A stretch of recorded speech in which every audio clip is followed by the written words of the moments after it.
کہ آج تک اگر کسی سے غلطیاں ہو چکی ہیں،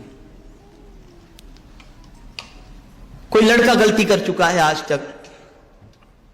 کسی گناہ میں گرفتار ہو گیا، گناہ کی کچھ عادت پڑ گئی، یا لڑکی کے اندر کوئی ایسی عادت پڑ گئی کہ وہ گناہ میں گرفتار ہو گئی، یا گناہوں کے اندر اسے گناہ ہو چکے، تو اسلام نے ان کو گناہ سے نکلنے کا موقع عطا کیا، پاکی کے حوالے سے انہیں موقع عطا کیا، اور وہ چیز ہے توبہ۔ آج تک گناہ ہو چکے،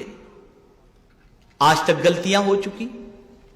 ان ساری غلطیوں سے سچے دل سے توبہ کریں۔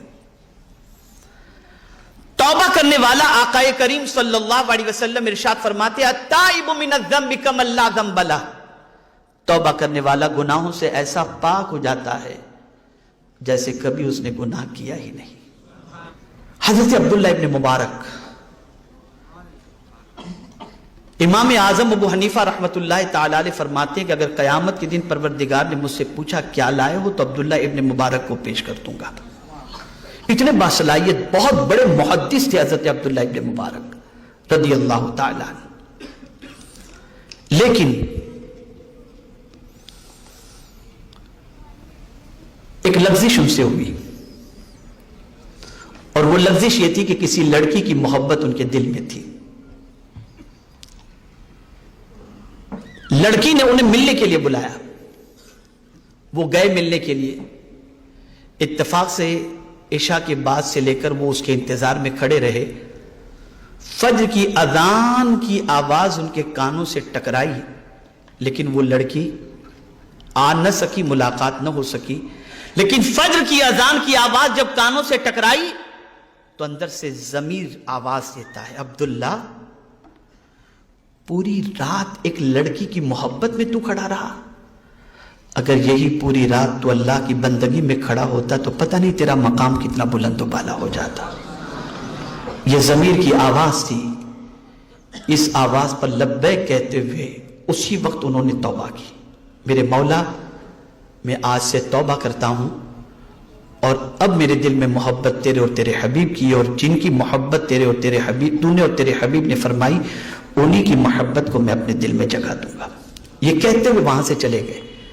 گھر گئے، مسجد گئے، نماز فجر ادا کی، گھر گئے، سامان لیا اور ارادہ کر لیا کہ میں ایجوکیشن حاصل کرنے کے لیے نکل جاتا ہوں، علم حدیث سیکھنے کے لیے نکلے۔ ابھی نکلے، راستہ طے کیا انہوں نے، گلی سے ایک بزرگ نکلے، عبداللہ ابن مبارک کے ساتھ، وہ یہ دونوں بات کرتے ہوئے جا رہے ہیں، سورج نکل آ چکا تھا،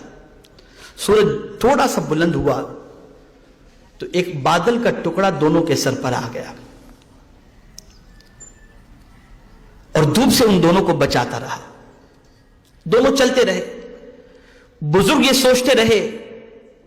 کہ شاید میری نیکی کی وجہ سے یہ بادل کا ٹکڑا ہے، اور عبداللہ ابن مبارک کا تو یہ سوچنا ہی نہیں تھا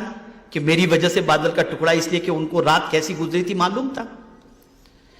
پھر اتفاق سے ایک موڑ آتا ہے، دونوں الگ الگ راستے پہ جانے کے لیے تیار ہوتے ہیں، بزرگ کو اس طرف جانا تھا، عبداللہ ابن مبارک کو اس طرف۔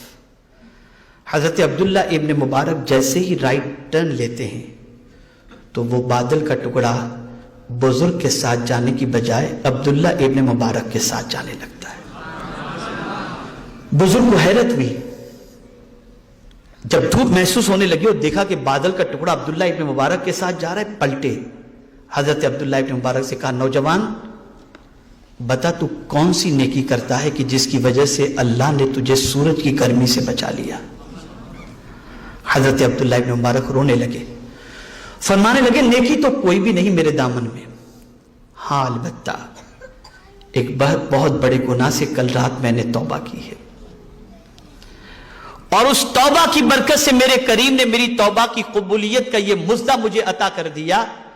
کہ بادل کے ٹکڑے کے ذریعے مجھے سورج کی گرمی سے بچا لیا۔ مجھے یقین ہے کہ جس طرح سے مولا نے مجھے سورج کی گرمی سے بچا لیا، توبہ کی وجہ سے جہنم کی آگ سے بھی بچا لے گا۔ پتہ یہ چلا کہ جب کوئی توبہ کرتا ہے اور سچی توبہ کرتا ہے تو اللہ اس کے گناہوں کو معاف کر دیتا ہے۔ پیارے بچوں، نوجوانوں، اگر آج تک تم سے زندگی میں کوئی گناہ ہوا ہو تو سچے دل سے توبہ کر لیں اور آئندہ کبھی ان گناہوں کا رخ